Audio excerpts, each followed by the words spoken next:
Consequence Podcast Network. This episode brought to you by Nick B. I have a fun fact. Oh, yeah? Yeah, Nick B posted a picture of his dog with an oversized stick. Wait, an oversized what? Like a big stick that the dog Oh, is in his carrying mouth. in his Okay, mouth. sorry. I thought you said Ew, something yeah. else. Yeah. It's not about the size of the stick, it's where you take it. I just like to set people's expectations low when it comes to stick size. That way, if they're surprised, they're like, wow, that's a big stick. Yeah. And you're like, yeah, I mean, thanks. Thank you. Thanks for coming to my couch. Yeah. Right, Mikey? Gross. The bedroom's for relationships, Jen. Anyway, dog's name's Officer Boo. Officer Oh, B-O-O? Officer Boo? Uh-huh. Is that what the B stands for? Oh, wait, what? Hang on. Nick Boo? This whole time. Oh my God, we've solved it. Oh, my God. Thank you, Clarice. Why, you're welcome. Nick Boo. This episode also brought to you by Rebecca. This one's nasty. Oh. I like when you come out of the gate laughing. I searched for cannibal pickup lines. Damn, girl, you look good enough to eat. Damn, girl, what part of me do you want to eat first? Oh, yeah. There we go, Oh see? my God, these are all nasty. Yeah, because you're Yeah, they're searching for cannibal cannibal pickup pickup lines. lines. Hey, Rebecca. Oh, God. It's a good thing you're not a cannibal Right. because I'm not going to give you the cold shoulder. Was that a double negative? Like, I'm very confused on what the outcome of it is, really. Hey, Rebecca, are you a cannibal? Because you're giving me the cold shoulder. There you go. There you go. There you go. Okay. I mean, We I feel like found it's it. a little bit of a neg. Yeah, but, it you is. know. But listen, sometimes that works. So if you want to walk around wearing ears like you stole them off of a maybe personified mouse. If you want to make a mouse suit, Yeah. If you mouse want to make a outfit. mouse suit, make sure you go to Straight On Tell Disney on Etsy. That's Rebecca's Etsy store. Check it out, guys. She's got a lot of great Disney ears Yeah. to complete your rat suit collection. Ew. What kind of rat suit do you guys have? you want to see it? No. Holy shit. All right. This episode also brought to you by Tom. Tom is new. Tom, yeah, welcome to the party, Tom. Yeah, thank you so much for joining the Burn It Down level. In fact, I'm pretty sure we only have one spot left, right? We yeah, do, that spot's yeah. right next to me on the couch. Aw, join Mikey on the Aw. couch at the Burn It Down On my level. lap. But I just want to say, if you do join, you do not have to sit next to Mikey. That is while we not a record. requirement. Tom is from Australia, and he wanted me to terrify Mikey with some spiders. And Ew. I Some don't spider like, facts, not real spiders. Yeah, No. not real spiders. I'm not signed up for that. So he wanted us to talk about the huntsman spider. Okay. I know a lot about this. I Do have you? Yeah. pulled it up on my phone, and it's terrible. They are. Oh my god, They're huge. they are. Thank you. Oh my god, I can't look at the picture anymore. Can I see it? Oh, they're definitely Look at bigger. my phone. I got a What text, the and I thought the fuck? spider was coming at me. They eat like birds. Oh my god, What? they're humongous. Oh, and they're terrible. Huntsman spiders are known by this name because of their speed and mode of hunting. They're also called giant crab spiders. What? Oh, because they're huge.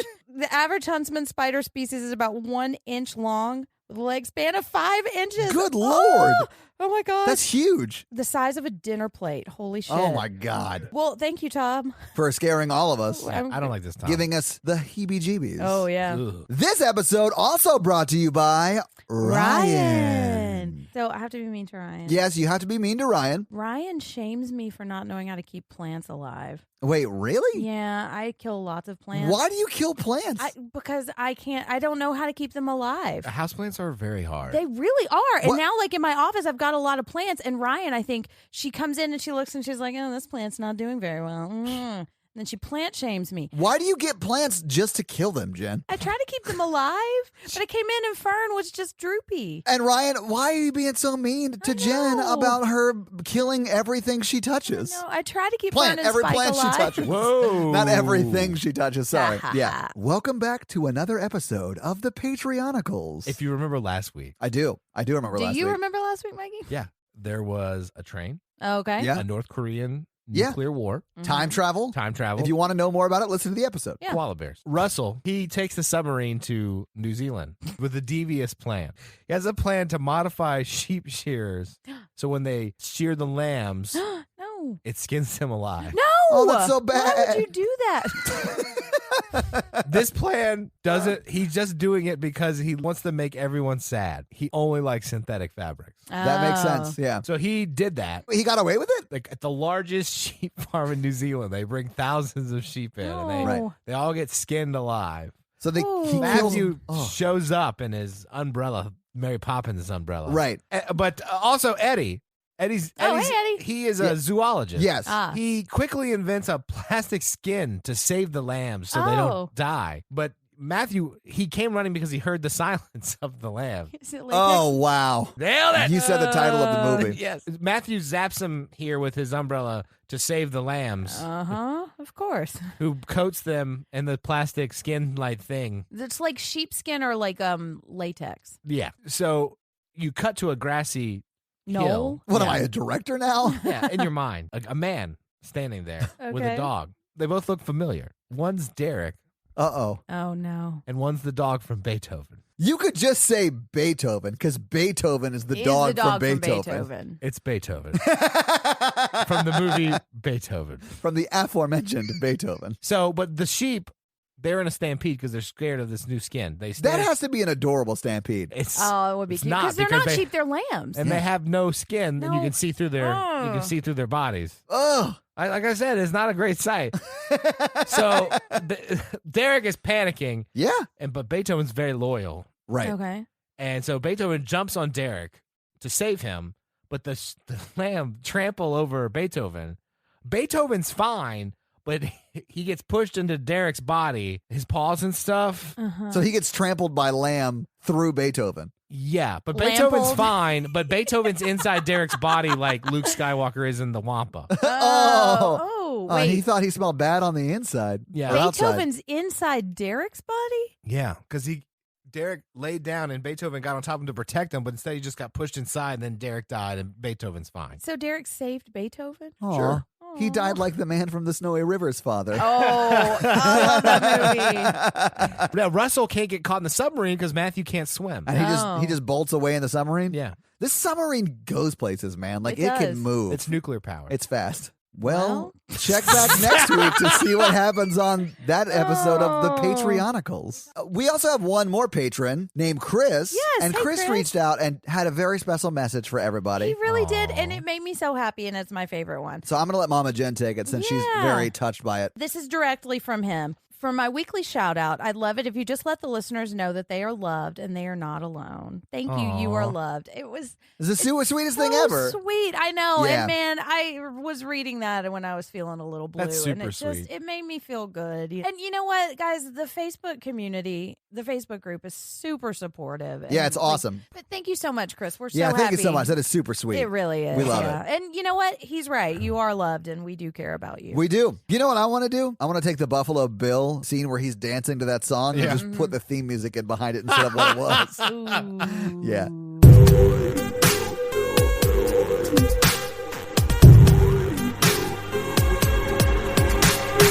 You could have made a real good suit out of you. I got a bunch of, they have to be fucking huge. Welcome to the Horror Virgin, everyone. Oh my That God. was a weird one. That took a dark turn there for a It second. did. I'm Jen. I'm Mikey. And I'm your horror virgin Todd, which means I don't like scary movies, but you guys make me watch them. And this week, you guys made me watch the strangest FBI training simulation video I've ever seen, Silence of the Lambs. So have you guys seen Silence of the Lambs before? I realize that's a ridiculous question, but I always ask. It's been Oh, has it been a many- while? Like probably high school. Oh, wow. Okay, Yeah. it has been a while. So how many times have you seen it, though, since like you were a kid? I think probably 3 or 4. Oh, okay. So Yeah, you only it- watched it a few times as a kid, maybe one of the times since Right. being an adult? Okay. It's not one that I watch over and over again, but I do really like it. Shit, this is my first time seeing it. Obviously, I told you guys last week what I thought the movie was going to be because after watching the trailer, and man, was I wrong. I was right about some things, You though. Like were. Hannibal Lecter does get away. You called it throughout the movie, though. Well, I You think know? it does a really good job foreshadowing some things and then surprising you with some things. Yeah. And we'll talk about that. But man, I'm honestly a little upset I had not seen this movie because it's very, very good. It really is. Yeah. Yeah. Well, let's get into this fucking movie because I want to talk about it, and it's a long one. So Yeah. buckle up.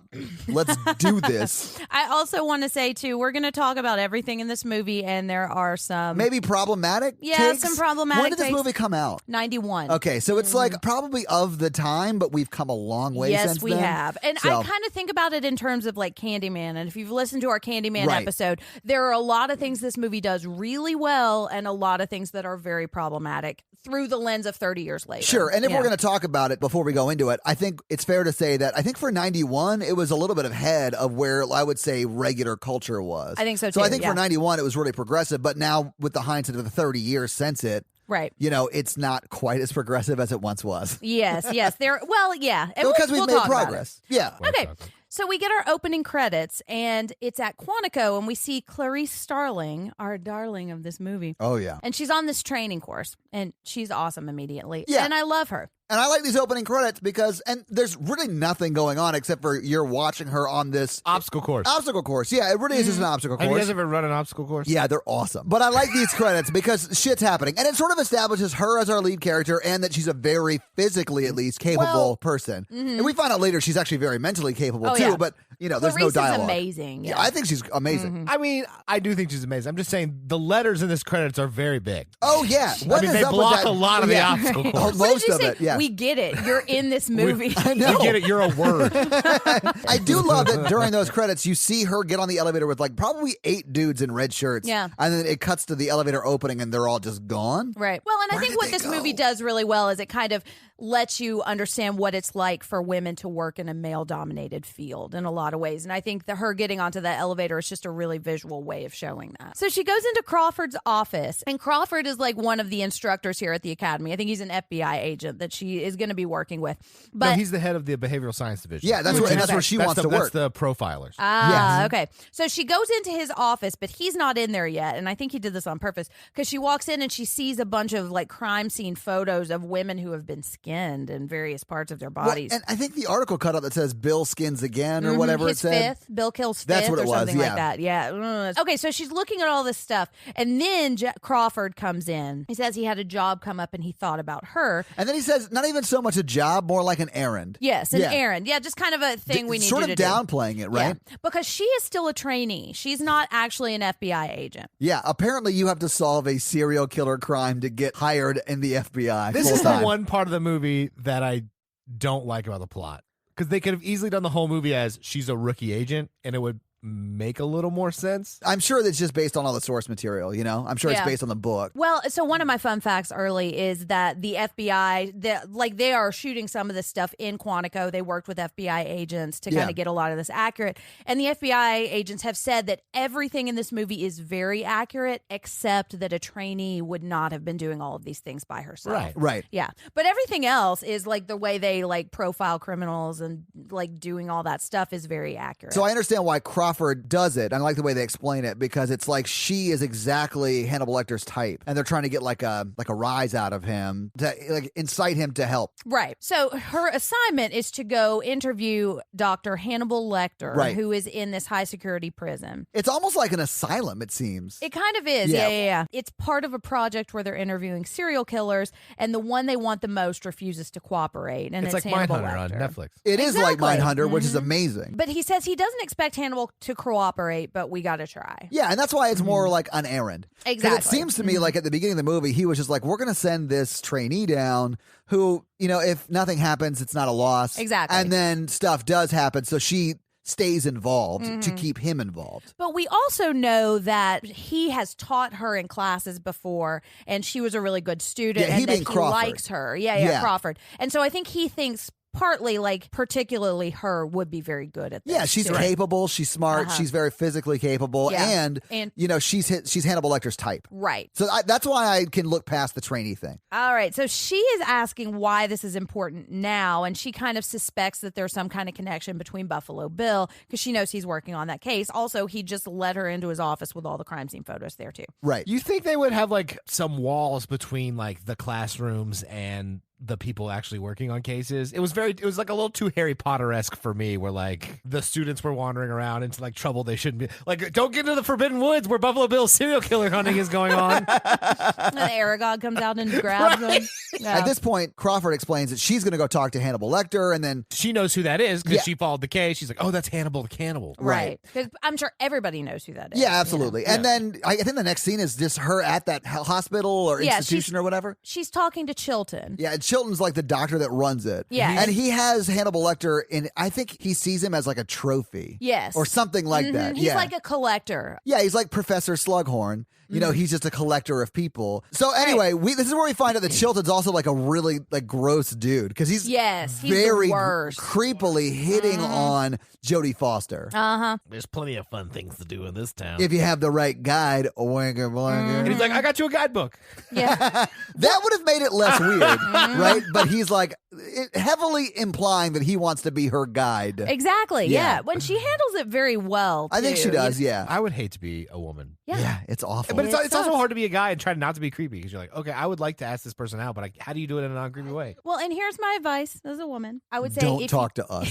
Exactly. Back the fuck up. Well, no, what I would say is if you're worried about it being creepy, listen to that feeling. Yeah, it's of probably worry. creepy. Exactly. Also, you might accidentally say a creepy thing, and that doesn't make you a bad person. What makes you a bad person is not listening when a woman tells you to back off. What's the least creepiest pickup line you've been used on in public? Well, if it's a pickup line, it's probably creepy. No, I mean like a come on. Is that what they call it? No. Come-ons and pickup lines never work. Anyway, Chilton is a gross, creepy man. He is. Yeah. So he's asked her out already, like within minutes of meeting her while she's doing her job. And not in a Right. sweet way, in a really, really weird way. But as they're walking down the steps, he's saying, whoa, Crawford's very clever for using you, a pretty young woman, to turn Hannibal Lecter on. Sort of implying that she's not really smart enough to do the job that she's been Exactly. asked to do. She's just hot. And Right. Jodie Foster is an attractive woman. It's not an inaccurate statement to say she is attractive and would possibly turn Hannibal Lecter on. Right. But it is very minimizing because she's there because she's very smart as well. Okay, so now they get downstairs and he's saying the rules because there are certain rules that Right. you have to follow. when Don't you're- feed Hannibal Lecter after midnight. Exactly, yeah. Don't ever say you'll be right back. Don't get him wet. Right. No, And that also was cool. don't talk about Fight Club. Exactly.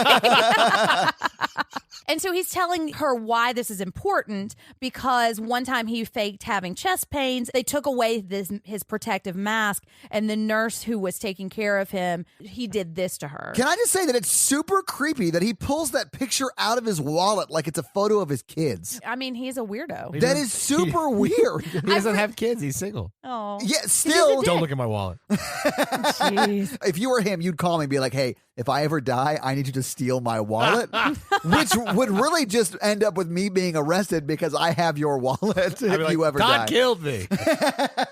Eat me as lasagna. Ooh. But he's also saying his pulse never got above 85 even when he ate her tongue. So Yeah. it's just establishing the stakes. And Yeah. that even though he It is wasn't safely... a steak, it was a tongue. Oh, Yeah, pardon also, me, like, sorry. Jess. yeah, everybody does cardio, whatever. Yeah. Okay, so now when she gets down there, she tells him, I think it'll go better if I talk to him by myself. And you're gross. I don't want to be around you. And then Exactly. he responds like a gross man would do. And he goes, well, you could have saved me the walk down here. And then I think she does a great job of manipulating him and been like, well, then I would have been deprived of your company. I Yup. took it more of as like a cutback. Like a clapback? Yeah. So now we see the guard outside Barney. Yeah. And he's super nice. Nah, and he's like, super nice. here are the rules. I set a chair out for you. You're going to do great. And it's such a contrast between Chilton and Barney. Yeah, one is like how you should never talk to women, and one is how you should talk to women. And if you're wondering, anyone out there, Mikey, how to talk to women, you just talk to them like they're a person. Oh, Exactly. You don't way think about them being a woman. You think I'm about way them being more a of a person. Barney type. No. Mikey, you are lovable and you handle yourself well. But like that's what I mean. Like Chilton is like an incel compared to Barney who just treats people with respect. Right. Because I feel like had Jodie Foster's character been a man, it would have been the exact same conversation. Exactly. Yeah. I think so too. Okay, so at this point, we noticed that there are so many close ups in this movie. Yeah, a lot of people are looking right down the barrel of the camera. Okay, a lot of people. The men are looking right at the camera. So the men are breaking the fourth wall. They're looking straight at the camera. When you look at Jodie Foster, she is always looking right off the camera, except when she and Bernadette are looking right at each other. So Right. when they are talking to each other, they're looking straight at the camera. And the reason for that is to put us in her shoes so that we empathize with her. Because when Bernadette and the men are talking to us, we feel like they're looking at us, but we don't see her looking straight at the camera. Then why do it when she's talking to? It's not Bernadette, but the I know, Bernadette we're from calling her Candyman. Bernadette from It's the Candyman. same actress, and she's great in this She and in is. Candyman. But why do it when she's talking to Bernadette? Or Yeah, why do it all with them? Because Yeah. when it's men, it's the male gaze. So the purpose of that is to try to subvert the male gaze. So I thought that the reason every character was looking down the barrel of the camera when talking to her is so we would be in her, like we would see that point of view, and then it ruined it for me when she was looking right at the camera. Listen, I think the directing is great. I'm not trying to shit on it at all. I just think that that's the one time they should not have done it. Because the male gaze that we're getting is always from male characters. And whenever they're looking directly at each other, it's female characters. So they're seeing each other as equals. I understand that, but if you're only getting the straight down the barrel, breaking the fourth wall for the male gaze, why then do it when it's not the male gaze? Because I think that's a powerful directing technique. I just thought it was weird that they included that scene in it where they would go back and forth because they were talking to each other right on the bed. Well, and I kind of see what you mean. Like but I'm not saying I don't like it. Right. I think it's good. I'm just saying that it would makes have been more it powerful without it. Yeah, I think it's more impactful if it is just always the male gaze. But I don't hate it either. No, I really liked it when it was Bernadette, and it almost like there was a sense of relief. Because they're not looking menacingly at her, and they're looking at each other like happily, and they're close up, but it doesn't feel uncomfortable. But so there are like a lot of academic articles that have been written about it that are going to explain that way better than I just did. So I'm going to link some of those in the show notes. Cool. I think it's super interesting and done well. Like all the stuff I read didn't talk about the stuff with Bernadette. So I wonder if there's a better explanation than what I just gave. Yeah. Breaking the fourth wall is something that's almost never done. And when it's done, it's super intentional. So if you ever see it in a movie, the director has done it for a reason. And that's why I brought it up, because I was like, this is jarring because movies don't do this. Right. Exactly. What's interesting is that when they do it with Anthony Hopkins, it doesn't feel as creepy as these other guys. Jeez, that's when it feels really scary. I think it's partly because of what they're saying. Like when Chilton does it, he's saying really creepy shit. When Anthony Hopkins. Yeah. What are you saying, Jen? No, but he's not saying like personally attacking creepy stuff to her. Hear me out. Anthony Hopkins is like respecting her intelligence. He is. They have a really interesting relationship in this movie. Yeah. Okay, so now, speaking of Miggs, she's passing Miggs for the first time. And he's this time fully clothed. He is, yes. And he's saying, I can smell your C word that I'm not going to say. See you next Tuesday. Yeah, see you next Tuesday. So he says, I can smell your see you next Tuesday. Which is so terrible. Okay, so now she gets to Dr. Lecter's cell. Did you notice how he was looking at her the whole time? Yes. And it's the camera, and this is, again, like the point of view shot. And that was intentional to mean that he was prepared for everything and that he was one step ahead of her. Yeah, and if you look in that scene, it's like shit that happens later in the movie, he mentions in that picture he drew. It's awesome. Yeah. He's amazing. Yeah. I mean, he's terrible and awful. Oh, yeah. But Anthony Hopkins is amazing in this movie. He is so good. So they're talking, he wants to see her credentials and he's asking her to get closer. And then he notices that it expires in 1 week. And so she's not a real FBI agent. She's still a trainee. And he gets a little bit mad that Jack would demean him by sending a trainee. He gets a little butthurt about it, yeah. He does, yeah. And then he's asking, what did Miggs say to you? And she tells him, and I think that kind of establishes a little trust. And so this is when they're talking about the drawings, and she kind of tries to clumsily turn it to this questionnaire that Jack told her to bring. And he kind of gets a little offended because they were having kind of like a repartee. And I think he's just kind of enjoying this like mental game that he's having with her. I'm sure he is. I mean, how many times can he talk to someone who's not Miggs? Exactly. And Miggs is insane. And that's part of the reason I think he likes her so much is because she can like combat him mentally. And so he's asking why, and he's saying it's Jack's hunting Buffalo Bill, right? So immediately he's bringing up what's going on with this case. Because he knows what's going on. Oh, he belittles Buffalo Bill. I liked that little detail too. He's like, Buffalo Bill's not shit compared to me. But he also says, why do they call him Buffalo Bill? And he's like, I don't get newspapers. Can you tell me, But she does explain it to him. She does, yes, because he likes to skin his humps. What I love about this is I think he really knows everything about Buffalo Bill. He wants to see her figure it out, Yeah. So he keeps giving her just enough and just giving her the breadcrumbs. Yeah. Exactly. And asking, why do you think he skins her? She thinks it's because it excites him. Right. And because he wants to keep trophies. Because a lot of serial killers keep trophies. Right. And that's when Hannibal Lecter said that he never kept trophies. And she says, no, you ate your trophies. Yeah. So eventually he kind of is insulting her a little bit when she tries to give him the questionnaire. And he's kind of reading her and she's like, you've got a good bag with your cheap shoes, but you're not that far away from like country bumpkin, and starts to kind of mimic her accent a little bit. Yeah, he pretty much just calls that she is sort of the most educated in her family, and she probably is doing the best in her family, probably, financially and stuff like that. Like, she's the one that got away from her shitty small town. Exactly. Like, from kind of West stuff. Virginia. Yeah. Mountain Mama. And your daddy was a coal miner. But then she turns it right back and she was like, well, you saw a lot. Why don't you turn that gaze on yourself and see what you see? Yeah. Mm-hmm. Oh, and then he says, like, the famous thing, a census taker once tried to test me and I ate his kidneys with a nice Chianti. And fava beans. Ugh, gross. So this is when she's kind of dejected and she's leaving and she's just kind of like wiping the shame off of her face. And and she'll be wiping something else off of her face pretty soon. This scene, like, I gagged super hard at this scene. It was so gross. Because you can tell Miggs is jerking off. Like, yeah, I lived in a dorm. I know what that looks like. So, like, but yeah, so he's completely naked and then she walks by and he looks at her and says something. I'm sure it was gross, but I don't remember it off the top of my head. And then he throws semen on her face. It lands right on her hair and her face. Oh, it's so gross. Oh, it's terrible. And she's so humiliated, you can see, and she's trying to wipe it off. But do you think you can throw that stuff that far? I mean, I think someone come out, but it wouldn't go that far. Hopefully. I don't know. I know what I'm doing tonight. You Mythbusters. We need a Mythbusters on the Miggs scene for sure. I'm vetoing that for Patreon content. I'm just going to say. Mikey and I are going to have some bonus material for Patreon.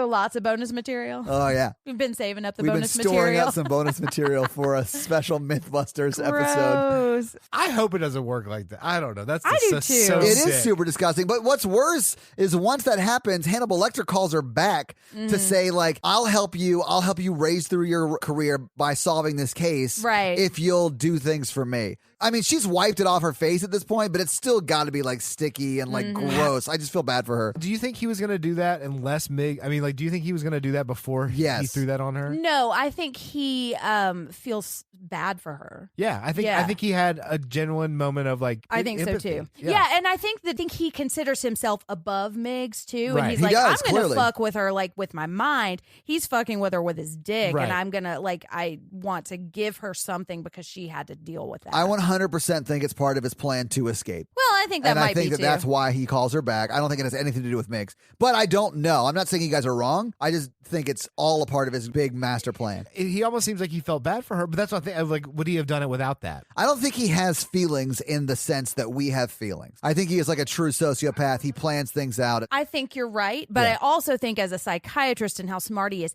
he knows how minds work. So he understands how feelings can be manipulated, even though he himself doesn't have that empathy. And I think he's using that. But I also think he likes her. Sure, I think I think he likes her in as much as that he sees her as a useful tool and a fun person. It's Exactly. to me, it's just like Sherlock Holmes and Moriarty. Like Yeah. they love each other on some level, even though they are nemesi. Is that how you say it? Nemesis. Nemesis. Nemesis. There you go. Nemesis. Yeah. But so he says, look for Miss Moffat, an old patient. Something about yourself. I mean, all of these are clues and anagrams and stuff, and she slowly figures it out. We'll get there. Well, but so through the course of doing her job, just in a couple of hours, she's been hit on by a superior. Right. She's been like treated like shit by the person she was supposed to interview. And then she's gotten semen thrown on her face. Oh, So- and side note, it's not her job. She's still a trainee. She has Exactly. not graduated. Somebody's got a case of the Monday. But she's going outside and she's crying by her car. Yeah, well, and she's also flashing back to seeing her dad get out of his sheriff car. And I like the way they shot this too, because we see her walking towards the car, but we don't ever see the car until we realize it's a flashback. You know? So I think it's really putting us in her head. You know, It is. And she's starting to cry, and then after that, we see her just crying by her car. I have cried in my car after a tough day at work. Man, I've cried in my car for Children pain. stupid reasons. Yeah. Who Why hasn't should cried in you their not car? Yeah. I cried in my car today. Yeah, listen, we've all heard My Chemical Romance at the wrong time. Oh, I love My Chemical Romance. We no. started crying in the car. It happens. It does, man. Ugh. All right, so now she's at the gun range, and she's totally capable, except now she walks in and she doesn't check the corner behind her and she gets shot. Yeah. But it's fake training shot. Right, all right. But that's a little bit of gun shadowing. It is. For later, or corner shadowing, maybe we should say. Well, and Yeah. she does learn that lesson. We'll get to it. And then we get microfiche time. And Mikey and me were both like, oh, Jen, look, microfiche. I know. Yeah. Because we know Jen loves a good microfiche montage. I really Hates the do. internet. you? Yeah. I have a regular size fish. Oh yeah, it's not the size of the fish, Mike. I don't like seafood, so I'm not really a huge fan of fish. This is when Jack tells her that Miggs is dead. Right. And I'm not exactly sure how this happened. Oh. He said Hannibal Lecter whispered to him all night. Yeah, he was whispering to him all night, and he was crying, and then he hung himself. Oh. No, sorry. He swallowed his own tongue. Which Yeah. is weird. So she's now talking about the Miss Moffat thing that he said to her. And so apparently that's what she was microfiche researching. Right. And she's saying he destroyed everything before capture, but she thinks this reference was beneath him. And she kind of follows her hunch to find a storage unit. Your self-storage. Yes, Yeah. owned by Miss Moffat. Right. Mm-hmm. And this old creepy guy is He's taking the her to owner. the He's not creepy. Yeah. He's like an old nice guy. He's even He letting her is. break into one of his storage units. He is. But she didn't even have a search warrant. Well, but he's saying nobody's been here in like 10 years. Yeah, they prepaid for 10 years. But Yeah. anyway, so he lets her break in with like a car jack because they can't open the door of it. Right. And so it raises up, like she carjacks it up, like, Enough for her to literally like crawl through on her back. but get cut Yeah. On by her the leg. bottom of the Yeah. door. Yeah. Because it was a rusty nail. And enough for her to say, hey, if anything happens to this door, everybody in my office knows I'm here, so don't get any crazy ideas. Also, let them know that I'm trapped in this murder storage unit. Also, have cell phones been invented? Because that would be super helpful right Also, now. that would. storage guy must be doing really well for himself because he has a driver. He does He have a does. driver who is very lazy. Yeah, in like a fancy old evil car. Yeah. But she doesn't need driver to open that He's like door. a storage baron. Yeah, and this is like Harry Potter's storage unit because it's fucking huge in there. It's like Mary Poppins' bag that just keeps going and going and going. It, once no you get in joke, it. is like a 3-car garage. Like Yeah. it's a huge storage unit. Well, and so she said that Hannibal Lecter destroyed everything before capture, but he didn't. He stored a lot of his Right. stuff here. Yeah. And that's what we find out, that this was his storage unit that he had rented. And there's a gigantic hearse in the corner covered with a giant American flag, and he goes in and he sees like a mannequin without a head next to like a memory book, and then there's a jar that's covered by a handkerchief, and she pulls it off and there's a human head inside. Yeah. And it's And really we do gross. find out, and I think that human head is wearing lipstick, right? And like Eyeshadow. fake eyelashes. I It looks think, like it's in too. full makeup. And it's got stubble and stuff. Yeah. Yeah. And we find out who that is. We do, Because yeah, it was yeah. one of Hannibal Lecter's patients. She rushes to Baltimore to go back to talk to him, and it's raining and she's all wet. And so she's saying, Hester Moffat, the rest of me. That's the anagram. I loved this scene too. Mm-hmm. Because you can't see Hannibal Lecter, but you see him push a towel through for her, which I thought was awesome. Mm-hmm. Yeah. I also love that you cannot really see him in this scene. You like see his leg that's up on his bed or whatever, but he's just in darkness. I loved that. I thought it was a great choice. But then the lights come on and we see that his cell is bare. And Yes. apparently that's punishment for Miggs, and the televangelist is punishment too. Yeah, because what they do is they turn it way, way up. Anything really loud is super annoying over long periods of time, you know? So now she's asking whose head is in the bottle. He asks about Buffalo Bill and says the head was a former patient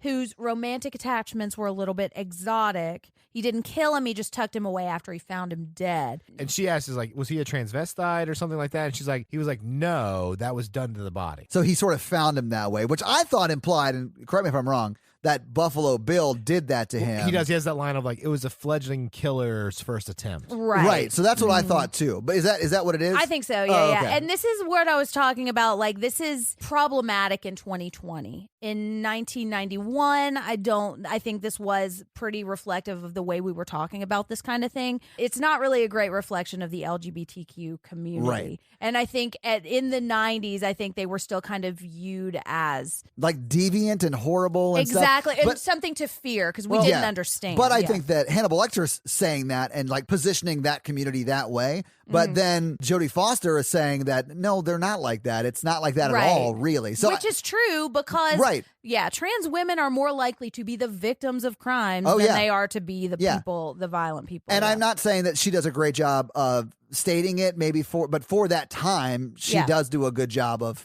it's just of the era, you And know. the book was written in 81, and Oh, up yeah. until like 73, homosexuality was like a diagnosis in the DSM? yeah. Yeah. Which is horrible, but yeah, that's what I'm Yeah. saying. Like, it is less than 20 years removed from that. The movie is less than Mm-hmm. 20 years removed from that, and now we're 30 years removed from the movie. Mm-hmm. So we've come a long way since then. I wouldn't say we're where we need to be, but I think we're a lot better off than we were in 91 when this movie was made. I don't view like the murderer as like representatives of that community. I view them as like, this is a deranged killer, and this is part of his psychopathy of like. You mean Buffalo Bill's psychopathy?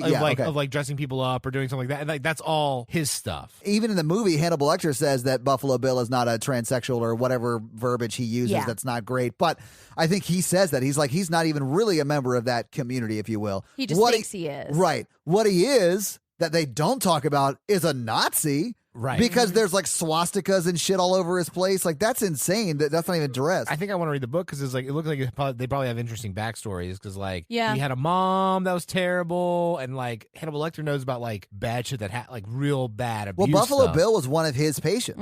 On a less serious note, the thing I think that is hilarious in this whole scene, Let's get into what's funny about it. yeah, is that they're talking about all this, and it's like, yeah, he wanted his boyfriend to come in for a session because he murdered a transient. Yeah. And like, And did weird things with his skin. right, Yeah. not call the cops or like do anything like that. Like, come see my psychiatrist. Well, Now- we might be afraid of him. Now, Mikey, I realize that you're a therapist, but not Buffalo Bill's therapist. Right. But do you think that you would have a duty to report? Like, don't you as a therapist have a duty to report? Yes. Unless you're a cannibal therapist and you just want to fuck with this guy. Well, and see if you yeah, can turn no, him into a murderer. I understand why Hannibal Well, Lecter that's why I didn't, think that's but why he agreed to see him. But I think anybody Right. else was like, if you think he killed someone, you need to call 911. Yes, immediately. Well, and so part of the backstory is his name is James Gum. And it was supposed to be James, but there was a misprint on his birth certificate. And so his name was spelled Jame. And that word, since I read it, has kind of stuck in my brain. Was this in a movie? Yeah. Okay, I missed this a little completely. bit. His name was in the movie, but the backstory about this was in Okay, the so you're book. getting this from the book. Okay, yeah, cool, yeah, cool. yeah. So because his name, like people called it James and people called him Jamie, and everybody just kind of felt uncomfortable with his name. So his entire life, he's just hated his identity and felt really uncomfortable, like with how he is represented. So I think that's what they're implying led to him thinking that he has body dysmorphia or wants to change his sexual identity. And so I think that's what they're implying, that he's not actually a transsexual, but that he thinks he is because he just hates who he is. And this is what he identifies with. Right, and that's the verbiage that the movie uses. That Yeah, is. yeah. That's what Dr. Lecter is saying. Now, the problem with that is Dr. Lecter doesn't get to decide how he identifies himself. He gets to decide how he identifies, killer or not. And I'm not saying it's okay to kill. What I'm saying is Jamie or James gets to decide if he's a transsexual or not, and he's the only one that gets to decide that. Yeah. There's a lot of levels to this movie, and some of them are more problematic than others, and we're trying to talk about it in a respectful way, and we hope that we're doing that. One thing I was reading is that this is kind of showing trans exclusionary radical feminist movement, which is a new kind of thing that's happening in the feminist community and is not good, and it's looking at femininity as like a zero-sum game. And that and I'm not going to explain this well, so I'm going to link an article to it. But I wanted to talk about it because I think you can see it here, and we need to talk about this kind of stuff more because it's looking at him as having to destroy women to become a woman, rather than just being who he wants to be. It literally is him doing that because he's making Exactly. a woman's suit, which is, Well, and that's what the trans exclusionary feminist movement is saying, is that if you identify as a trans woman, you're not actually a feminist because you have never had a female body. That doesn't which make any is sense, though, bullshit. because men could be feminists Exactly. just by, supporting feminist issues. And Right. so that doesn't make any sense to Well, me. and you don't have to be born with a certain kind of genitalia to identify as a woman Sure, or yeah. identify, like, everybody has their own experience of everything, and don't exclude people. Any zero-sum game is not worth anyone's Exactly. time. Yeah, I can't even do math. I'm going to link an article to that, though, because I do want to bring it up, but I'm not explaining it very well. So Because in my mind, it goes to he's crazy or Buffalo Bill is crazy. I don't He's want a to psychopath. I don't want to assign him a pronoun, but like, yeah, because Buffalo Bill is a psychopath or Buffalo Bill is just crazy. I didn't think that, Buffalo Bill's a trans person, so of course he's crazy. Like, Right. I don't think that way, but I can see how the movie might present it that way, and that is counterproductive. And there was a period where that was blamed for a lot of psychopathy. Yeah, I mean, too. homosexuality was in the DSM as a mental disorder until 73, you said, Right. Mikey? Oh, he So- killed somebody? It's because he didn't feel comfortable expressing who he truly was. But I was like, man, that guy's real bad because he kills a bunch of people and wears their skin. And I didn't think about the gender issues or anything. I'm just well, like, but I ugh. mean, you're also watching it as a cisgender man. Right, exactly. So somebody who's That's watching. my lens of the world. Exactly. Exactly. I just want to say I don't vilify that type of people. Right. I just thought that this person was a killer, and that's why that made them bad. But I can understand watching this movie and feeling vilified if you are a member of that community. I yeah, can you absolutely imagine? could, yeah. Although, can I say this? If we mistakenly call Buffalo Bill him or use male pronouns, it's just because that's the way he's sort of coded in the movie as this. Forgive us. We're talking about Buffalo Bill, and I understand that that's probably problematic. And I think that's something that's in the discourse now about what pronouns to use. Yes, it is. And it was not then. It wasn't. So they refer to him as him and stuff like that. So look, we're only going to do it because that's the way he's referred to in the movie. Right. But I definitely understand that it's like a different thing now. I'm going to just try and call him Buffalo Bill every time we talk about him to avoid it. But if it happens, I'm sorry. Also, we want to hear from you. If you agree with us, if you disagree, if we're off base, if you are a trans-identifying person and you want to share your experiences, we'd love to hear them. We understand if you don't, too. Okay, so the next thing they're talking about is whether Jack Crawford wants Clarice sexually. Oh, it's Hannibal Lecter saying, do you think Jack do you think fantasizes about you, blah, blah, blah, blah. Yeah, and I mean, he might, but we never see that come out in the movie. I think we actually see that he doesn't. But that's at the end, and that's just my reading of it. So it could be, I may have missed some stuff if they foreshadowed some stuff. But she, at this point, is like, I'm not even interested in talking about that because that's not something that I even care about.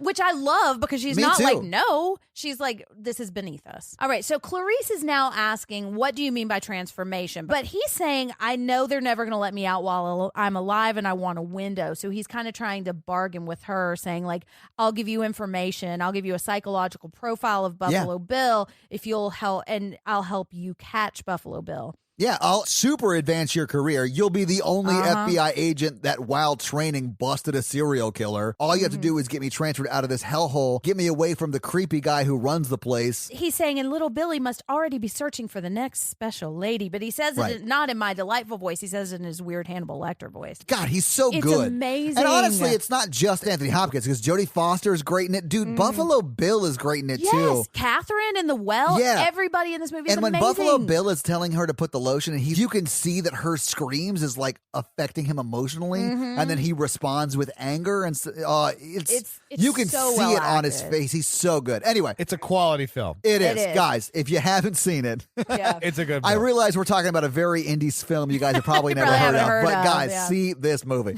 Right. Yeah.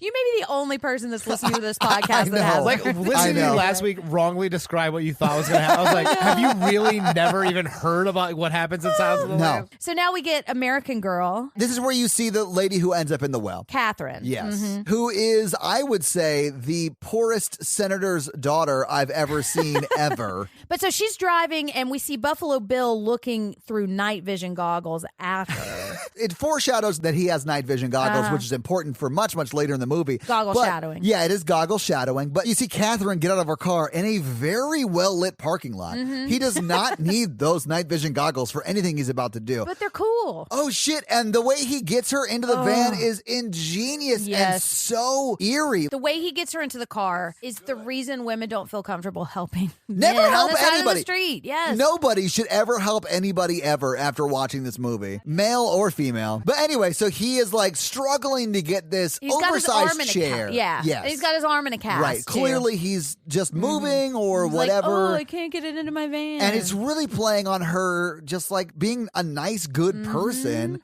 Yeah. And then he gets her to hold the side of it that is going in the van. And then he sort of pushes her into the van and is super nice to her. And then he says, until he says, what are you, size 14? and then she's punches like, her "What?" a bunch. Yeah. Oh my God. Terrible. And she is still awake when he cuts off her shirt from the back and you see her back and he's like, perfect, or whatever he says. Good. Looking at her shirt size too. Yeah. And then you see him drive away in the van. So now there has been another body that they found, and so we got a helicopter that is really cool because helicopters are Yes, just the I love best. helicopters. Yeah, they're all right. So she's in a helicopter with Jack, and they're looking at crime scene photos, and he's just kind of describing the body because they found another one. He's saying there was no sexual element to this crime. All the mutilation is after death, but he's talking about the MO. There's 3 days, and then he shoots them, and he skins them, and then he dumps them. And the first one was the only one that was weighted down, so they actually found the body third.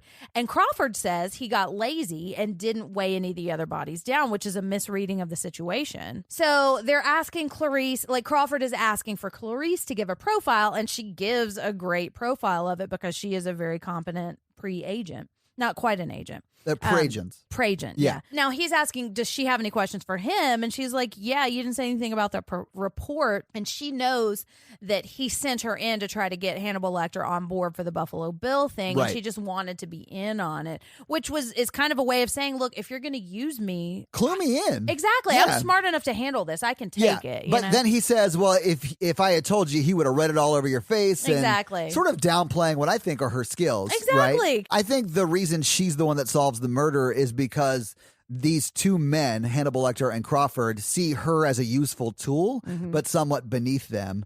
And they're both trying to use her. And she, being smarter than they are, maybe just cleverer than they are, figures out everything before each of them does. I think it's her empathy that ends up pointing her in the direction and her intuition that she follows. I mean, it ultimately is her trying to solve that first case that she knows connects to the actual Buffalo Bill, who he really is. It's her solving that case that she sort of stumbles on him. So now we are at the funeral home in West Virginia, I think they said. It is. They flew into West Virginia. They did, yeah. And so this is another issue.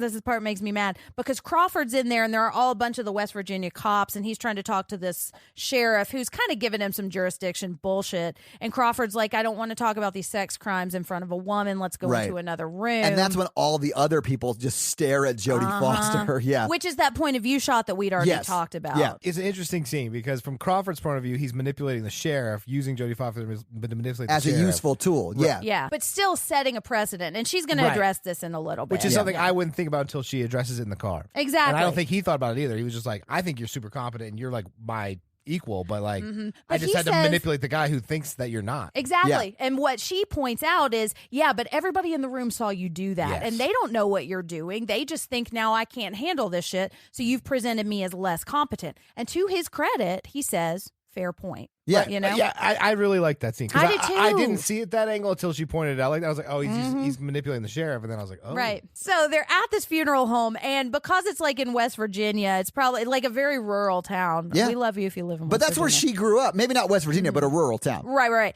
But there's another funeral going on in the same place. And so she's kind of peering in and having a flashback. When we see Child Clarice with some bangs, that's when we realize that she's in a flashback. And I love how they present those. Yeah. And they don't go overboard with it, too. It just shows us she's got some issues she needs to deal with. Yeah. And then she's pulled out of it and she goes into a busy room where there are a lot of cops and this body bag that they're about to examine. And I love how she handles it. I'm do sure too. the family appreciates with how you handled this with respect and whatever, but you've taken care of her this far. yeah, but get out. Yes, let us take care of her. Now they're all putting their like what looks like Coke mustaches on, but are like smelling blockers. How do you or know what something. that looks like, Jen? I mean, I don't know. I watch a lot of TV. Listen, I hear it smells great. Oh, it does, but you got to smell real hard. Oh, God. But yeah, so they're putting that on because the body smells, I'm sure, because it was in the water for a long period of time and decomposed and stuff like that. And then they unzip the bag that she's in and start doing a little bit of a autopsy. Yes. I don't know if it's an autopsy, more it's like an Like examination. they're examining the body. Right, yeah. So they immediately say this is wrongful death because they can see the bullet wound. It reminded me of Jaws. If you remember the scene from Jaws, you don't really see the body that much. You do see it some, much more than Jaws. But you see the reactions. Yeah, it's mainly the reactions. Yeah. And the only time you really see the body is once they flip it over. Yes. But now Clarice is saying she's not, I don't think she's from here. I think it says town because she's got glitter nail polish and her ears are pierced 3 times. Yeah, so she does Clarice thinks she's from a town, not from the rural area. She does more good profiling work. They take a picture inside her mouth and Clarice notices that there's something in her throat and they pull it out and it's a cocoon or something. But they're not exactly sure what it is yet. So they put it in a little jar to get identified later. And then they turn her over to get her fingerprints. And that's when we see the giant diamond shapes that were cut out of her And they said that's skin. a new pattern for him. Yes. Okay, so now they're at a dinosaur museum. Yay, dinosaur museum! And Ben Rawr. Stiller runs by for a little bit. And I mean, this is straight out of X-Files, when they go talk It to is the kinda lone straight- gunman. yeah. Yeah. So there's Bulldog and then there's Friend who has some vision impairment. And he is also hitting on her. Yes, he is. So Bulldog identifies this thing and says it's a death's head moth. Yeah. And that somebody really loved this little moth. And Yeah, like, because gave they're him not nightshades. indigenous. Right. They had to Exactly. bring them over and take care of them because they require a certain climate, honey, and nightshade. Yep. Well, and so now we see a bunch of moths in a really creepy basement. So this is the first time we're seeing Buffalo Bill's lair because we see like a cutting table, like kind of a stainless steel table with a bunch of knives set out, and then another room with a lot of mannequins. And Buffalo Bill is naked at a sewing machine. And we can hear Catherine yelling from inside the well. Yeah. So now we see the news, and we see Catherine Martin, who's the daughter of a senator, is believed to have been kidnapped by Buffalo Bill. And the senator's on TV making a personal plea.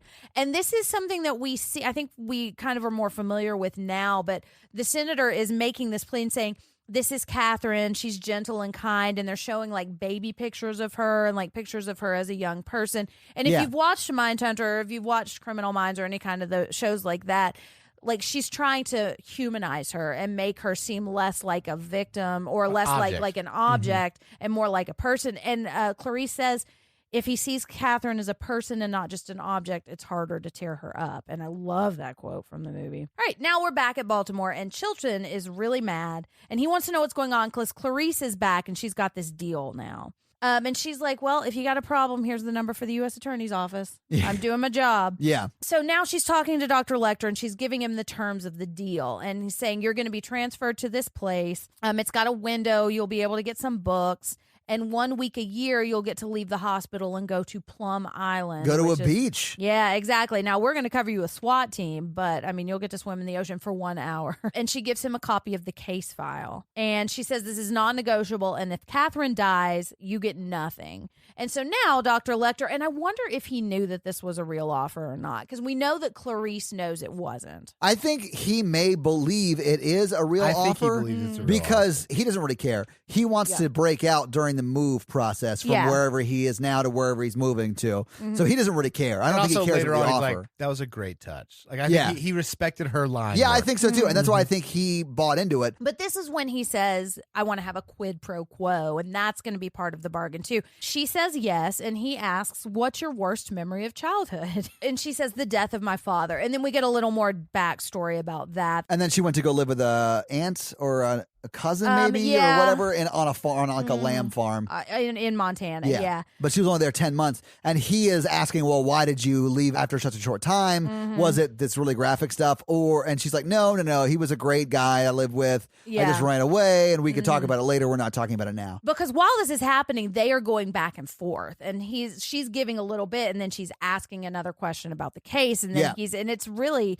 I love the way they're doing this. But so he asks if Miss West Virginia was a large girl. But he says there was an object in her throat, and he asks if it was a butterfly.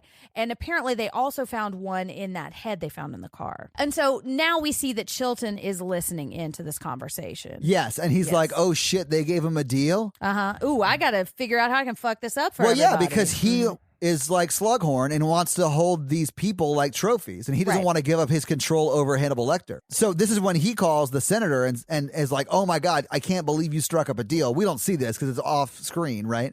And then the senator's like, we didn't set up a deal. And then they set up a deal. So now we get one of the iconic lines from this movie. It rubs the lotion on its skin. It does this whenever it's told. And it's Buffalo Bill standing at the top of the well with Catherine down at the bottom. And she's soaking wet. Yeah. And it's really upsetting. And she starts crying, and she's saying, my mommy is really important, and I won't press charges.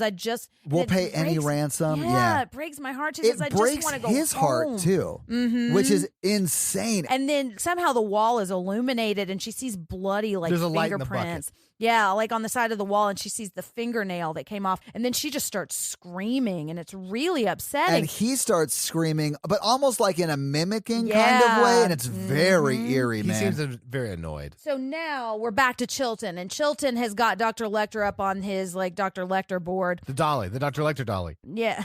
Dr. Lecter dolly. But Dr. Chilton is laying in Lecter's bed. It's like the stupidest flex ever. And then he's just like telling him what's going on. Exactly. Blowing up everybody's spot, He's like, ruining the plan. Lecter, you stupid bitch. That deal's fake. Yeah. And if you see Barney's face, he's like looking horrified that Chilton is saying all of this Chilton's stuff. such an egotistical because dick. Barney's like me, where like he has to deal with stuff all day, and then he's like, some guy comes in and he's like pisses everybody off, and you're like, oh, now I've got to deal with this all day. Exactly. Yeah. And Barney treats people with respect and humanizes. He's a good them. guy. Right. But this is when we learned that Chilton called the senator and said, did you cut a deal? And the senator's like, no. And he's like, well, let's cut a deal. We'll get Lecter to tell where the guy is. Yeah, and Lecter says his first name is Lewis, and I'll tell the senator the rest, but only in Tennessee. Yeah, this is where we find out that they find out the new deal has been set up. It's now- clear that Lecter knows that the deal was fake that was originally set up, but now a deal has been struck. So they're sort of scrambling to like get to Lecter, who has been moved to Tennessee. Because we also have established a ticking clock. Yeah. Well, I think the ticking skin clock. The ticking skin clock started when Catherine got taken. Yes. Because we know it's 3 days before he kills her. Right. And so now we get the iconic image of him on this board with this mask. And he was wearing a mask earlier, but this is the one that's all plastic except for the eyes. This is when he's in Memphis, when he comes up the Yes. plane in Memphis. And he's got a straight jacket and he's like strapped to the Lecter dolly. And I just wrote at this point, Chilton is a dick. Chilton is a dick. He's the worst. But they wheeled. Chilton has the guards wheel Hannibal Lecter over to the senator, and they have like this exchange where Lecter does give quite a bit of information about Lewis' friend, Yes. which is not the person's real name, right? So he's just Yeah. giving bullshit information, and he's also being really gross to the senator. Yes. The next time you see Hannibal Lecter, you see him like in a jail cell in the middle of like a ballroom. And so while this is happening, we're seeing Chilton like just being very smarmy and like congratulating himself and giving interviews. Yeah, he you gets know. some of the news. He was like, because of my insight with Dr. Lecter. Yeah, here's my pet, and he's going to perform for you so you can see how wonderful I've trained him. Yeah. So now Clarice has shown up, and she is going up to the room to talk to Dr. Lecter, and she's brought him his drawings for until he gets his window, which is a kind of a little dig to him because I love that she doesn't try to pretend she didn't know the deal was fake. Yeah. Too. So, but she's figured out that Lewis' friend is not real because it's an anagram for fool's gold, and she's like, okay, I still need you to tell me this because I know you're just fucking with them. But Right. and I think she can tell that he wants to give her the truth too. Right. Like, he's saying everything you need to find is still in this case file. And he's talking about what is it that Buffalo Bill really wants, because it's not to kill. The killing is incidental. He needs something. And he says, what do you covet? You covet things that you see every day. And he says, do you feel like eyes moving over your body every day? Which is, I think, something that we see throughout the movie is people with that looking at Clarice. breaking the fourth wall that we talked about. But this is when we realize that the first victim must have been someone that Buffalo Bill knew. She doesn't put it together yet, but this Yeah. is when he gives her those seeds. Yeah, he gives her the Yes. seeds that she then uses to figure out later with Bernadette. Now it's her turn to tell him her terrible stories. And so he's asking her why she left the ranch. And she's talking about she woke up hearing strange noises and they were slaughtering lambs on the ranch. And she tried to rescue one and she ran through the woods, but she just couldn't stand them screaming. The screaming of the lambs is what's haunting her. And Dr. Lecter is saying, you want to save Catherine because that will stop the lambs from screaming. And she says, well, yeah, maybe you're right. Fun fact, no, it won't stop the lambs from screaming. That's going to take like therapy. Exactly. Yeah. But that is what her motivation is, yes. Exactly. And I think it's also because she wants to help someone. Yeah, and she wants and to there's be good at nothing her wrong with job. that. This is when Chilton comes to take her out. And George Romero is in the scene. He's a cameo. He's got the beard and he comes in. He's one of the people that comes in and takes her out of the scene. All right, so we're hearing the classical music and we're seeing a picture that he has drawn of Clarice. And this is when the guards come in and he's demanded a second dinner, lamb chops extra rare, winky blinky. And we notice that he's got a piece of the pen from Dr. Chilton in his mouth. Yes. Yes, and so they're handcuffing him on the floor of his cell, and they put the dinner in the cage. So he breaks out of the handcuffs and kills both the guards. Yeah. Moving on. But it's so brutal the way he does this because he Yes. escapes by and the guy's got his back turned, which don't do that. No. And he's hitting him and really seeming to glorify in it, and he's chewing the face of one of these guys. And for everything that we've seen in the movie, he's seen this very sophisticated person, and now we see him just really being brutal, and it's quite a shocking turn. So we see a knife on the floor, and we see these guys laying on the floor, and he says, "Are we ready to start?" He's killed one of the guards. The other one he didn't kill and is currently crawling away as fast as he can. And he picks up the knife and says, "Hey, are you ready to start?" Yeah. And you don't know what happens because you just see him walk off and the scene cuts. But what happens is real messed up. It is, yeah. But then we cut to the lobby and we see all the guards that are down there in the lobby and they see the elevator moving. They're like, what the fuck is happening? And it Bang, goes, gunshot. yeah, and it goes to the 5th floor and they're like, oh my God, there was a gunshot. He must be loose or whatever. So let's figure out what's going on. Call the Then- SWAT team. Yeah, then you see the elevator go to the 3rd floor. And stop. Which I guess is where he was. I'm not quite sure what floor Hannibal Lecter was. It goes up to 5, then goes back down to 3. Okay, so they go up to where Hannibal Lecter was, and they see the guard that was at one point handcuffed to the bars of the cell, now like doing his best Jesus Christ pose on the cell, being strung up by the American flag banners, that were around the room. It's great, but it's real super eerie, But and then you also see the other guard, or is it, lying on the floor right there, right? His face is all bloody and messed up. And then one of the guards like kneels down next to him, and he's like, "Oh my God, this one's still alive. Let's get an ambulance here immediately." So they get an ambulance, and they start to help that guard. So now the police are everywhere downstairs, and the ambulances are getting there, and they're pulling this guy out, and they still think Dr. Lecter is missing, and they think he is above the elevator because on the way down, they've seen blood dripping onto the guard who they're taking out to the ambulance. Yes, and so they think he's on top, and so they clear the victim out now, and they're all just like pointing their guns, and they're being very cautious, and it's taking a long time. Yeah, they get literally 9 guards to run over there with guns, and then 1 guard run over there with a ladder. Oh, but first they get guards to go on top and then shoot him in the leg first. Right. Oh, yeah, and then he doesn't respond. Like, he's not moving, but we're still going up there with like 20 people. Right. So they're like, okay, so he's dead. And so, but I mean, they're being cautious because they think he's this terrible guy. Yeah, I would be too. Motherfucker just bit someone's face off. Yeah, no. Well, and what they find out is that it's not Dr. Lecter.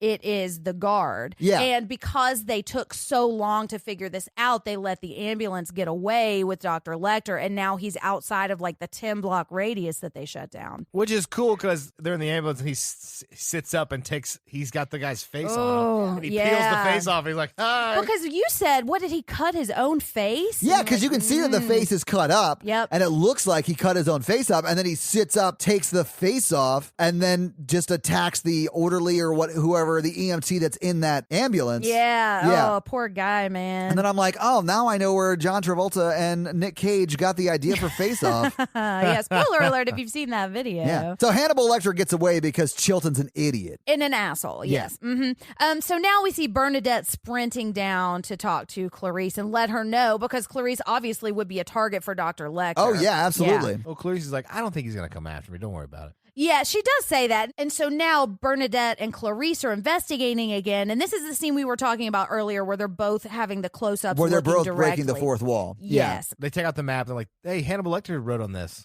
And he's like, Clarice, this is a little too random for it to be random. Yep. And so they think that he knew the first girl. So now they're going to go to Belvedere, Ohio. And so that's where she shows up to start investigating this first victim, because there's probably going to be a clue there. And she goes and talks to the woman's father. And he lets her go up into the bedroom, and she's looking around. But then Clarice finds some not quite nudes that are hidden in her music box. Some sexy Polaroids. They're like lewds, not nudes. Yeah. So now she gets cat-led into another room where she kind of puts 2 and 2 together, because Frederica, who is the woman whose death she's investigating, the first victim, was a seamstress, and she's got these diamond patterns on the back of a dress in the closet that she was looking at. Yes. Yeah, and that's what she realizes what Buffalo Bill is using the skin for. Yes. Did you see any of that coming? Well, I knew by that point because you see the skin in the sewing machine, but no, I did not see I did not see the skin suit coming until the skin in the sewing machine. No. So now she calls Crawford and she tells him everything she knows. And Crawford says, okay, now we know who he is. His name is James Gum. I think they linked him through a shipment of these like caterpillars or butterflies or something. Yeah. So they're heading to his house, but spoiler, that's not where he's living right now. Crawford says, I want you to stay behind and try to connect him to the first victim. And I like this because it shows that Crawford is competent, because he went a whole different investigatory route and like found the guy. Yeah. But he also says, we know that we never would have found him without you, and no one's going to forget that, which I really appreciate. Yeah, he gives her credit for it. Yeah. And so now we see Catherine in the well, and she's tying a bone to a string, and she's luring Precious MacGyvered down. away to get some leverage here. And Precious is Buffalo Bill's poodle. Yes. Buffalo Bill has music playing very loudly. And this is another iconic scene where he's doing his makeup and we're seeing his nipple ring. I mean, he's saying that, would you fuck me? I'd fuck me thing. And then we've all had that conversation with ourselves. I mean, I get it. Yeah, but mine goes, would you fuck me? I wouldn't. Yeah. I don't know. I have more standards. But he's recording himself dancing in front of the camera, and we see that he's tucking himself in, which is... He's tucking his penis between his legs. He is. Which Todd's never done. Well, I think by the time this episode has dropped, he may have tried it. Yeah.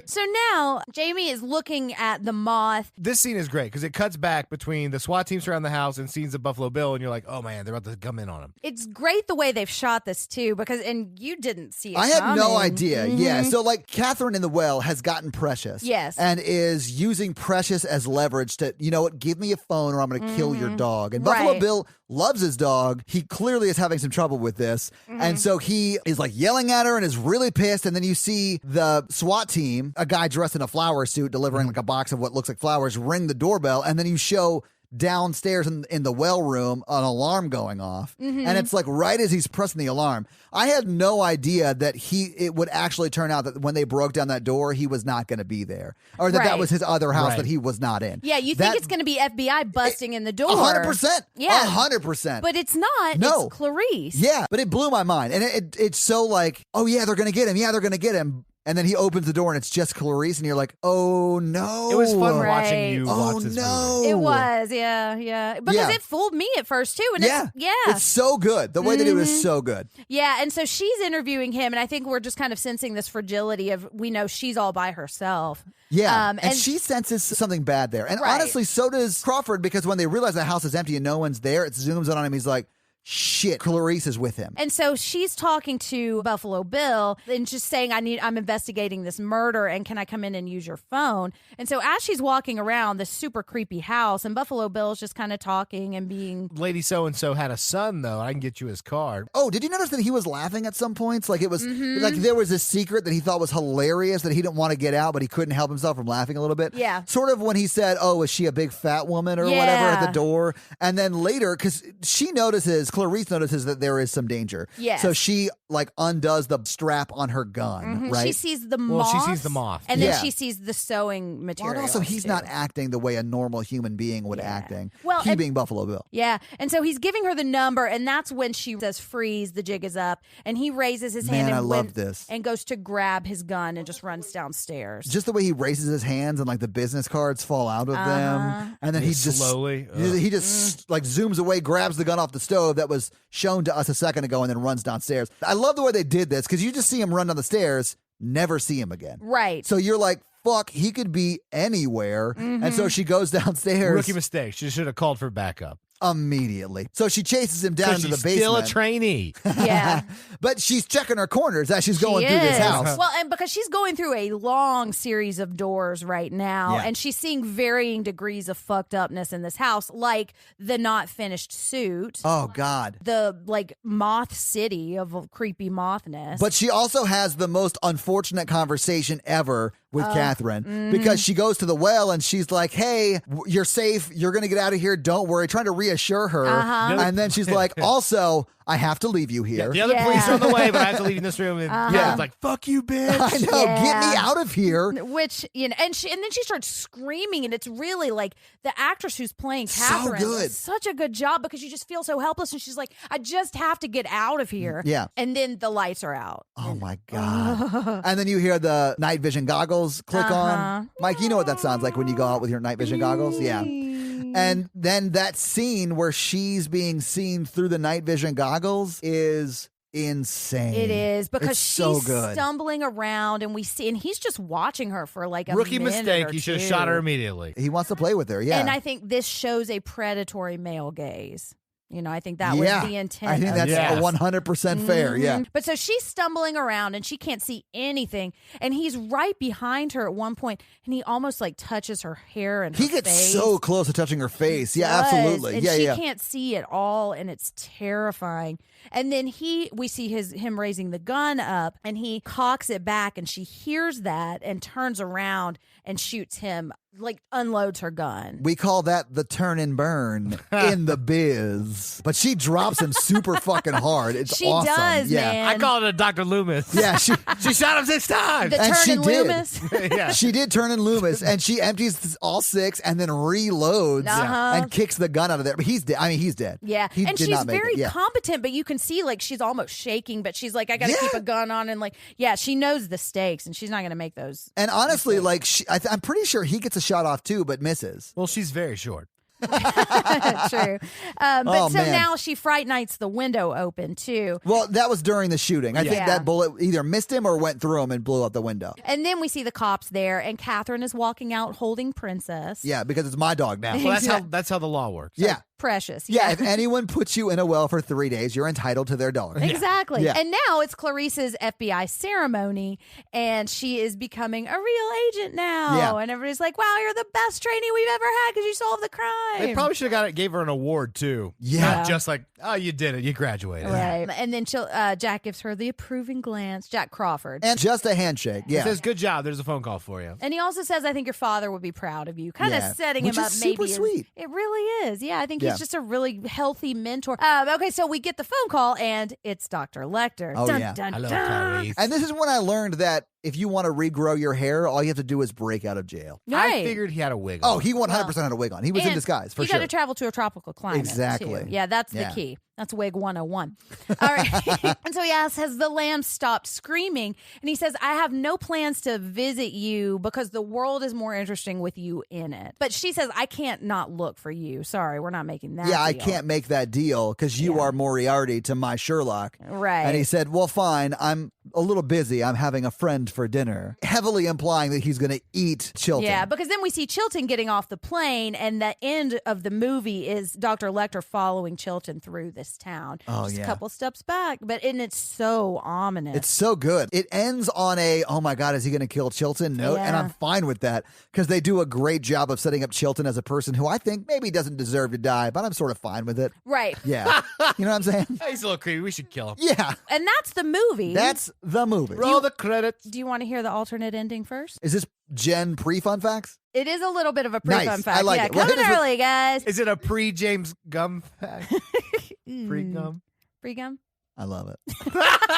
So the alternate ending for this, or maybe an extended ending, was we were going to see Dr. Chilton tied to a chair. Oh. And Dr. Lecter pick up a knife and walk to him and saying, where should we begin? Which Nice. is so ominous. Also, like, that's therapist language, too. Yeah. But they cut that because they thought it was too much. But anyways, that was the alternate ending. But I had no So- qualms with the way it ended. I thought it was great. I do, Well, too. Now that we talked about it, and we've all seen it now, so let's get into it. So did you guys like the movie? Loved it. Yeah. Yeah. Yes. And like we were saying, there's a lot that it does well. There's a lot that it does well for 91, but not for 2020. But I think it's great for starting that conversation now, too. Yeah. Man, it is so well acted. It's so easy to watch, even though it's Yes. so horrifying to watch at the same time because everyone's doing a great job.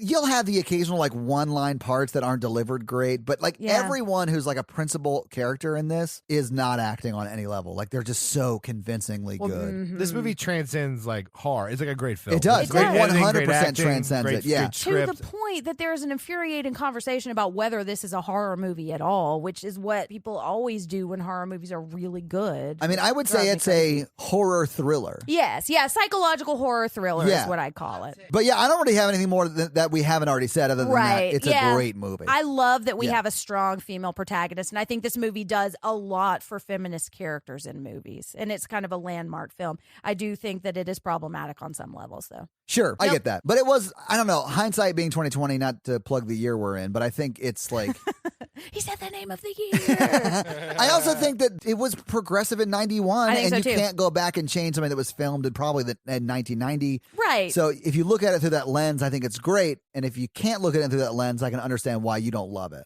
Yeah, exactly. I can Yeah. understand why it would be upsetting for Yeah, you to I watch, get it. too. I yeah. get it. Yeah. But let's talk box office. All right. So what do you think the budget for this movie was? I think it was probably, given the cast, Yeah. pretty high. Do you guys want to guess? 25. What do you think, Mikey? $25 and $1. Oh, jeez. All right, so you guys are a little bit over. 20, it's 20. Although, if you adjust for inflation, it's probably right around there because it was Okay. 19 million Okay. Oh, in the nice. 90s, right? So 19 million in the 90s. What do you think it made in theaters? I think it made a lot. I'm going to say 200 million. I'm going Okay. to say 120. 130 million Woo! domestic, Mhm. 142 million international. So $272 million worldwide. Nice. And I think This- that it surpassed its budget in its first week, too. That I'm sure is true. This was a smash hit. Clearly. I mean, everyone knows it. It did transcend the genre. Yep. It's just a great movie. Yeah, my mom saw it in theaters, apparently. And she did say on our Facebook group that she stood up and like had to walk out at a point because it was Good too luck, much for her. guys. Yeah. And This she is said, "Good her luck." Yeah. scariest movie. We need to make her watch Hereditary because that is the scariest movie She ever doesn't made. watch a lot of horror movies Well, anymore. and this was released on Valentine's Day. So What? I imagine there were a lot of people that went on dates and just did not hook up after because they were too. Or maybe they really did. Or maybe did. they Counterpoint. comforted each other. Counterpoint, make a Polaroid. All right, so that's box office. Yeah. So, okay. Jen, do you have some fun facts for us? Do I? Jen's fun facts. Okay. So this was adapted from the novel by Thomas Harris. What was the novel called?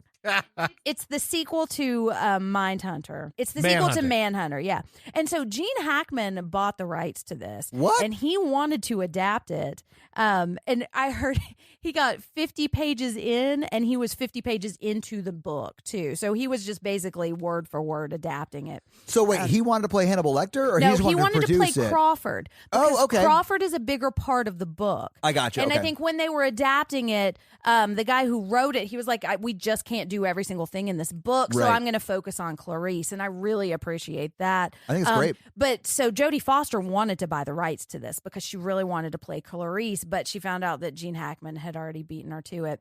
But so he ended up dropping out because I think he realized, one, he wasn't going to be able to adapt this, and that like screenwriting is a lot harder than he thought it was going to be, and it was really dark. So this was the third film in history to win what's called the Big Five, which is the 5 top Academy Awards. So it won for Best Picture, Best Director, Best Actress, Best Actor, and Best Adapted Screenplay. I get it, man. That's only happened 3 times in history. And this is the only what's widely accepted as a horror movie to win Best Picture. It is a horror movie. I agree. Yeah. I think And there's I no only reason to say say that- it's not. Right. But yeah. I understand why you said that. Right. It's 100% a horror movie. And it's only one of 6 that have been considered horror movies that have been nominated, too. So, first choice for Clarice was Michelle Pfeiffer. And that's partly because the director, Jonathan Demme, had already worked with her. But she turned it down because she said it was too dark. It is dark. I get that. It is. Meg Ryan was their next choice. But that was when it was a romantic comedy, right? It was. So yeah. they were leaned writing in. letters back and forth, and yeah, I get it. It was like You've Got Mail, but one of them was in prison. Jail pen pals? So Meg Ryan turned it down for the same reason. sure. And then they offered it. Well, they talked about offering it to Laura Dern, but Okay. the studio didn't want her. And then Jodie Foster was the one who originally got it. And she had been fighting for it the whole time. And they went through all of these people and finally ended up with her. And I think she was amazing. Yeah, in I this can't really movie. see any of the other people doing it. Right. I can't either. And But I don't think anybody She just can. did an amazing job, you know? Did, I think this is man. her best movie by far. I think so too. Now, I haven't seen The Accused, and this is right after she won the Oscar for The Accused. Oh, that's true. And I I've haven't heard seen that that that's either. really good too. But she's just amazing in this movie.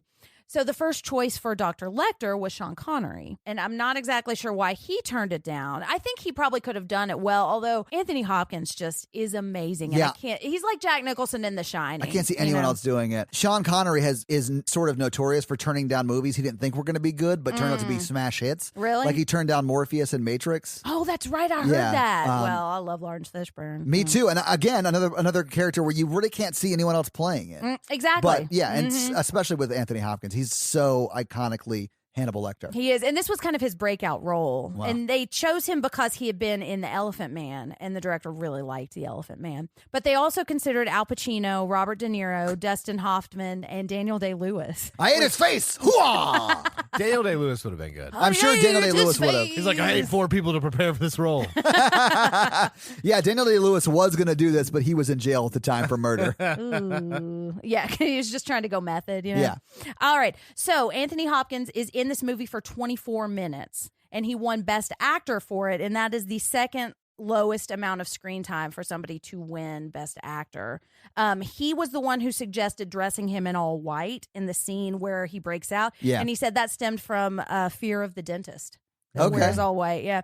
And did you notice he doesn't blink in this movie? He doesn't blink, yeah. He trained himself not to blink, and I think there's one time when he blinks in the movie, and it was for dramatic effect. And we are close up into his eyes for a lot too, and it's Yeah. just really And they're long unsettling. shots. Like, They his are. eyes were burning. Mhm. Yeah. But he said he had this friend that just didn't blink and how it freaked everybody out. So he took that element of that character, Jeez. which I thought was interesting. Yeah, he's so good. Okay, so this was inspired by the real relationship between Robert Keppel, who was a criminologist, and Ted Bundy.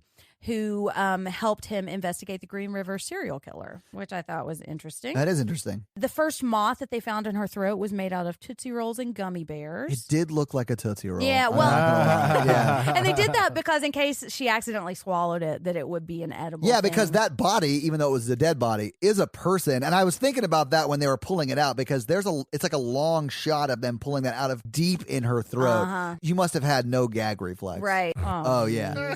Ooh. Okay, so they had planned to have flashback scenes in Montana at the ranch where she was taking the lambs. Oh yeah? Yeah, they had even booked a flight to go out there, but they said the scene between them was so good that they didn't want to cut away from the actors and that they didn't need the flashbacks. I don't think you did need it. I Yeah. don't think so either, but I thought that was interesting. Yeah. The revolver that Buffalo Bill uses is inaccurate because it wouldn't have had to cock back. I think the way and I don't know that much about guns, but apparently that was an inaccuracy. They just needed something to make the noise for her to turn around. They did, yeah. And I think the gun, it looks really menacing because it's very big, too. The town in Ohio they go to was the real-life hometown of actor Ted Levine, who was the guy who played Buffalo Bill. And I read that. I didn't find a second confirmation of this, but he said the house they're shooting in ended up being next door to a girl he dated back in the day. Yeah, That's isn't that my crazy?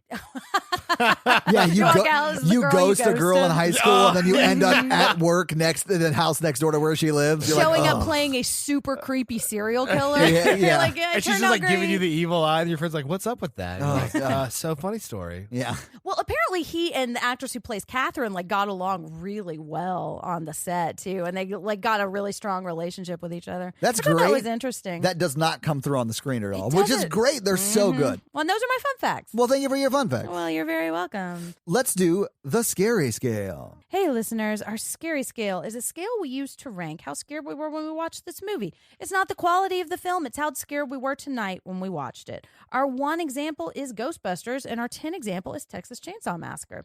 All right, Todd. So I want to preface this by saying what normally really scares me is like jump scares and very jumpy moments. There are no jumpy moments in this movie. It's mainly just eerie and creepy and gross, and it's like, oh my God, what is happening? But I'm still going to give it a 4. Ah, nice. Because I'm probably maxed out on the creepy, gory, gross stuff and like the psychological, oh my God stuff. And that's probably the highest score I'd ever give for a movie like this. And it's great. It's not a 4 on like, is it good or not? Right. This movie's amazing. Everyone should see it. Everyone probably already has, but a 4 for scariness. Interesting. Mikey, what you yeah. got? I'm gonna give it a 1. Because you're dead geez. inside.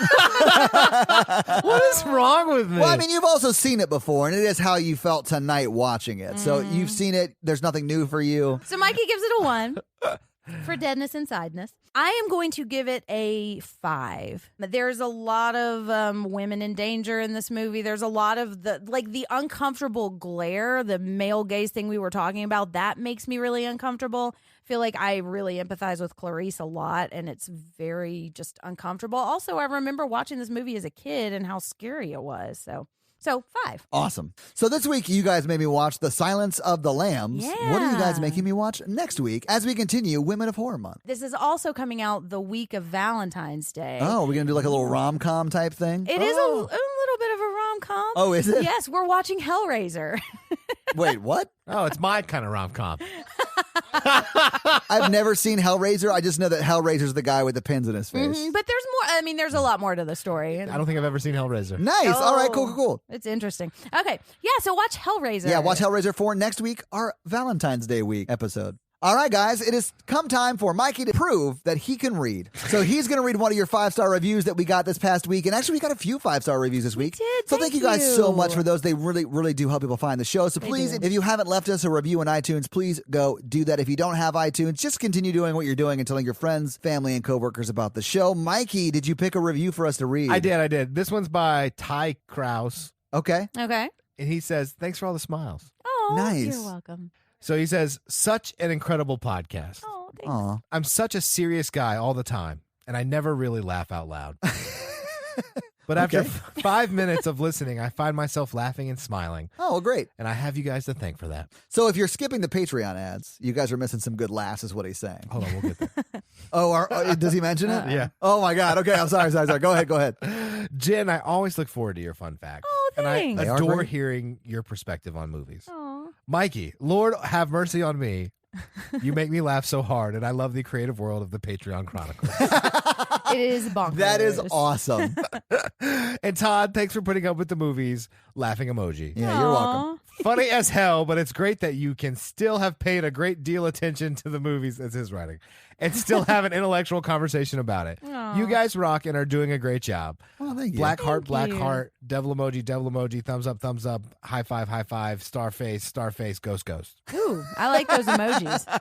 Nice. Well, thank you so much, Mr. Krause. Yes. Mr. Krause is his father. Yeah. Oh, excuse me. Ty. Thank Ty you so Krause. much, Ty Krause, for that awesome review. And Yes, guys, thank please you. go leave us a 5-star review. We appreciate it. We are a member of the Consequence Podcast Network. And Yes, if you'd we like to are. check out a lot of awesome podcasts, check out their awesome podcasts. Like Yes. This Must Be the Gig, the Losers Club podcast that Yes. Jen just did a guest spot on. It was Yes. really, really So awesome. you can check out my episode on The Outsider in Castle Rock there. It's available now. Yeah, and that dropped a week or so It ago. did, yeah. And also the Halloweenies. Yes, The Yeah. Fifth Dimension, The Opus, and Kyle Meredith with. Guys, check them out. They're Yes. great. Also, check out their website. They do a lot of great movie and music reviews. In Mm-hmm. fact, Jen just wrote something on there that I'll let her talk about because it was super awesome. It was awesome. Not only was it the first time I had published anything that wasn't like part of our blog, but it also was like I was talking about the director's cut of Dr. Sleep and Mike fucking Flanagan, the director of Dr. Sleep. And writer. And writer. I mean, And I the realized writer and adapted. director. Yeah. Mhm. He commented on my article and he said that he really liked it. Which Not just is he amazing. tweeted, he's like, this is a great example of the things I liked about my film. Right, Yeah. exactly. This is what we left in. Like, so one, I wasn't way off, which I was nervous about. And two, like, it was just the coolest thing ever. I may have cried a little bit. And Jen, it's awesome that you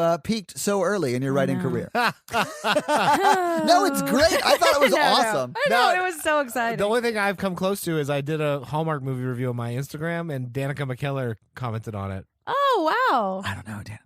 She's Winnie She's Winnie Cooper. No shit. Yeah.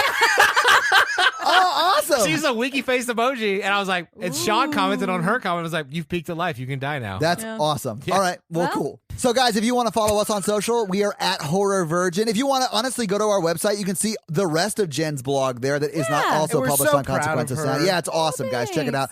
Also, the links to our merch store is there. And, guys, if you want to follow us each individually on social, Mikey is at MRandolph24. Jen is at Jen with 2 N's for Ratu. And I am at Todd J. Awesome. And guys, if you want to help financially support the show, please do by going to patreon.com/horrorvirgin. As we mentioned in the Patreon Chronicles, there's only one spot left for those weekly shout outs, so get in on that. Yeah. But there's a lot of other great levels, a lot of other great perks. We started doing bonus episodes every month, actually a few every month. And we've done a lot of bonus content that sort of everyone or almost everyone has access to based on levels. So check Yeah. it out. If you can afford to do that, please do. If you can't or don't want to, just keep doing what you're doing and telling people about the show because that really helps the show grow too. Oh, and also we do daily free content in the Facebook group. We So do. check out the Facebook group for all of that awesome community. In fact, right now, after this recording, we're going to go meet up with a lot of Facebook group members from Nashville. In fact, Matt from the Patreon Chronicles is driving like 10 hours to come watch a movie with us. So that's insane. to beat me up. I mean, at least he didn't take his umbrella, though. That's true. Well, if he took his umbrella, he could have transported here immediately. But anyway, so I mean, it's a lot of awesome, great people, a very supportive community. Check it out, guys. It's awesome. Well, guys, that's going to be it for us. Yeah, thank you so much. for joining us for this episode. We love to hear what you think about this movie, but we had a lot of fun with it. I'm Jen. I'm Mikey. And I'm your horror virgin, Todd, guys. Have a great week. Bye. Skin suit nerds. Do you think they reattached the guy's face on his body before they buried him? I think they just Honestly, laid it delicately on. If you had a good like mortician, yeah.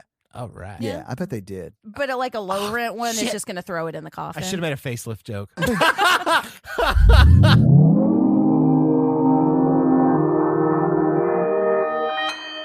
Consequence Podcast Network.